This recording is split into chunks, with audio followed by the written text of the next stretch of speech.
बिस्मिल्लाहिर्रहमानिर्रहीम अस्सलामु अलैकुम। Dear students, Waqar Arshad here, आपका बायोलॉजी टीचर। कैसे हैं आप सब? उम्मीद है खैर आफियत से होंगे।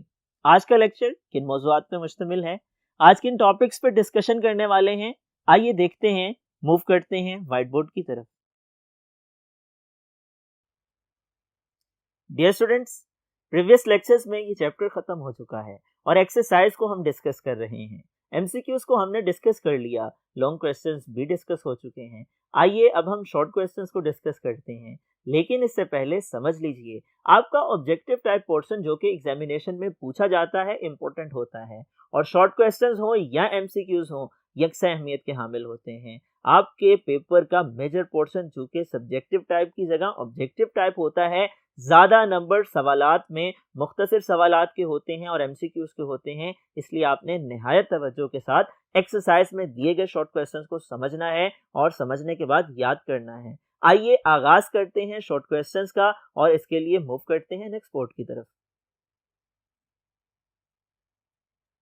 डियर स्टूडेंट्स, आइए आगाज करते हैं शॉर्ट क्वेश्चंस की डिस्कशन का और शुरू करते हैं पहले सवाल से। Question number 1, what is the difference between the modes of nutrition of fungi and animal? बताइए फंजाई और एनिमल्स के मोड ऑफ न्यूट्रिशन में क्या डिफरेंस है। मोड ऑफ न्यूट्रिशन कहा जाता है ग़िज़ाइयत का तरीका। कुछ जानदार ऐसे हैं अल्लाह ताला के पैदा करता है कि जो अपनी खुराक खुद बनाते हैं, उन्हें हम ऑटोट्रॉफ कहते हैं। कुछ जानदार ऐसे हैं जो अपनी खुराक खुद नहीं बना सकते, उन्हें हम हेट्रोट्रॉफ कहते हैं। डियर स्टूडेंट्स, ऑटोट्रॉफ्स की बात की जाए, ऑटोट्रॉफ में सिंपल इनऑर्गेनिक सब्सटेंसेस मिलते हैं और अपनी कम्प्लेक्स फूड तैयार करते हैं ये जानदार, और इसकी मिसाल हैं पौधे। और अगर हम हेट्रोट्रॉफ की बात करें, ये जानदार तैयार शुदा खुराक लेते हैं, दूसरे जानदारों को खुराक का जरिया बनाते हैं। ये ऑटोट्रॉफ को खाते हैं या दूसरे हेट्रोट्रॉफ को अपनी खुराक बनाते हैं। डियर स्टूडेंट्स, सवाल में फंजाई और एनिमल्स का तस्करा है।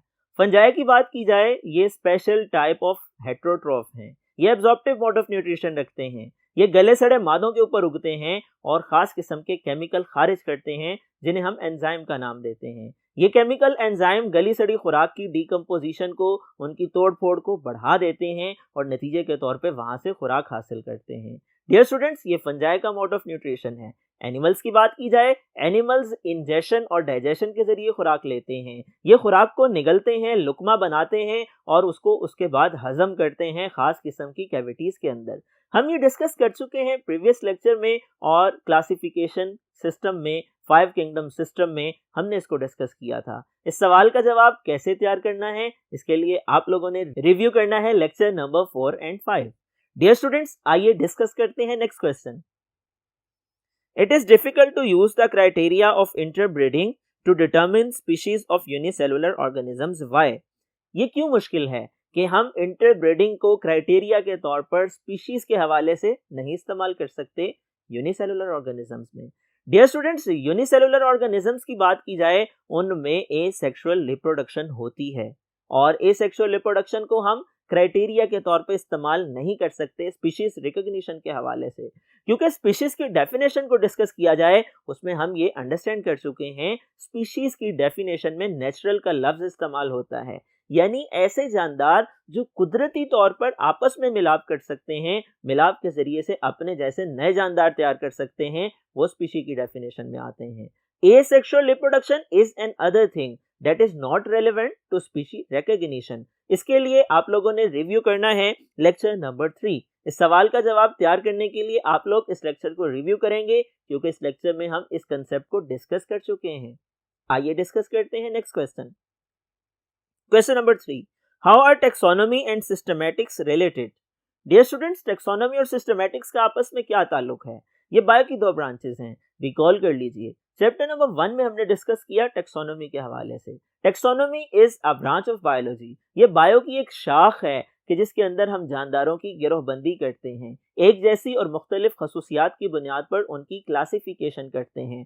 जबकि सिस्टमैटिक्स की बात की जाए, सिस्टमैटिक्स भी बायो की एक ब्रांच है कि जिसके अंदर हम एवोल्यूशनरी हिस्ट्री को भी स्टडी करते हैं। क्लासिफिकेशन कहा जाता है एक जानदार मुख्तलिफ जानदारों से जो एक जैसी और मुख्तलिफ खसूसियात रखता है, उस बुनियाद पर उसको ग्रुप में तकसीम कर देना। डियर स्टूडेंट्स, क्लासिफिकेशन के नतीजे में जब हम जानदारों की ग्रुपिंग करते हैं, उनको ग्रुप और सब ग्रुप्स में डिवाइड करते हैं, नतीजे के तौर पे उनको पढ़ना और समझना आसान हो जाता है। क्लासिफिकेशन का एक मकसद ये भी है कि हम जानदारों के माजी को समझना चाहते हैं। इसको हम एवोल्यूशन कहते हैं। मुस्तकबिल क्या है, माजी के इल्म के बगैर नहीं जाना जा सकता है। इसीलिए जब हम एवोल्यूशनरी हिस्ट्री को स्टडी करते हैं, हम फोर फादर्स और एंसेस्टर्स को स्टडी करते हैं, हम जानदारों के बाप दादा का मुतालिया करते हैं, तो उसको हम एवोल्यूशनरी हिस्ट्री ट्रेस करना कहते हैं। बायो की जिस ब्रांच में क्लासिफिकेशन के साथ साथ एवोल्यूशनरी हिस्ट्री को भी पढ़ा जाता है, उसे सिस्टमैटिक्स कहा जाता है। सवाल में पूछा गया है, how are taxonomy and systematics related? इन दोनों में रेलेवेंस ये है, दोनों में क्लासिफिकेशन को स्टडी किया जाता है, दोनों में जानदारों की गिरोहबंदी का मुतालिया किया जाता है। फर्क ये है कि एवोल्यूशनरी हिस्ट्री को भी अगर साथ में ट्रेस किया जाए तो वो सिस्टमैटिक्स कहलाता है। अगर खाली क्लासिफिकेशन को डिस्कस किया जाए, वो टेक्सोनॉमी बायो की ब्रांच कहलाती है। आइए डिस्कस करते हैं नेक्स्ट क्वेश्चन को। डियर स्टूडेंट्स, इस सवाल का जवाब तैयार करने के लिए आप लोगों ने रिव्यू करना है lecture number 2। Question number 4, differentiate between the terms extinct and endangered. फर्क वाज़ेह कीजिए दो टर्मिनोलॉजीज में। सवाल पूछा गया है, एक्सटिंक्ट स्पीशी और एंडेंजर्ड स्पीशी में क्या फर्क है? ये दो इस्तिलाहात हैं और इनका हम फर्क समझ चुके हैं और ये टॉपिक, ये कंसेप्ट डिस्कस हो चुका लेक्चर नंबर 8 में। डियर स्टूडेंट्स, इस सवाल के जवाब में आप बता सकते हैं, एक्सटिंक्ट स्पीशीज उन स्पीशीज को कहा जाता है कि जिनका आखिरी मेंबर भी खत्म हो चुका है, इस दुनिया से जा चुका है, और एंडेंजर्ड स्पीशी उस स्पीशी को कहा जाता है कि जिसके बारे में मुस्तकबिल करीब में ये खदशा मौजूद है, वो खत्म हो सकती है, एक्सटिंक्ट हो सकती है, मादूम हो सकती है। मादूम का लफ्ज इस्तेमाल किया जाता है एक्सटिंक्ट के लिए। एंडेंजर्ड का लफ्ज उर्दू में इसको आप यूं कह सकते हैं कि ऐसी स्पीशी जिसके बारे में मुस्तकबिल करीब में मादूम हो जाने का खदशा मौजूद है। इन दोनों की डेफिनेशन आप यूं लिख सकते हैं, it is a type of species in which we have no doubt about that the last member of that species died in an ecosystem. इसी तरह एंडेंजर्ड स्पीशी की बात की जाए, when there is a doubt of being extinction in near future, the species is called endangered species. ये दोनों definition हम discuss कर चुके हैं प्रीवियस क्लासेस में। आइए डिस्कस करते हैं next question. Dear students, question है, what are the contributions of Whittaker, Margulis and Schwartz in taxonomy? बताइए विटेकर की, मार्गुलिस एंड शवार्ट्ज की टेक्सोनॉमी में क्या कंट्रीब्यूशन है? ये सवाल इंपॉर्टेंट है और आसान भी है। ये हम प्रीवियस क्लासेस में डिस्कस कर चुके हैं। दरअसल ये कुछ साइंसदान हैं कि जिन्होंने जानदारों की गिरोहबंदी में अहम किरदार अदा किया है।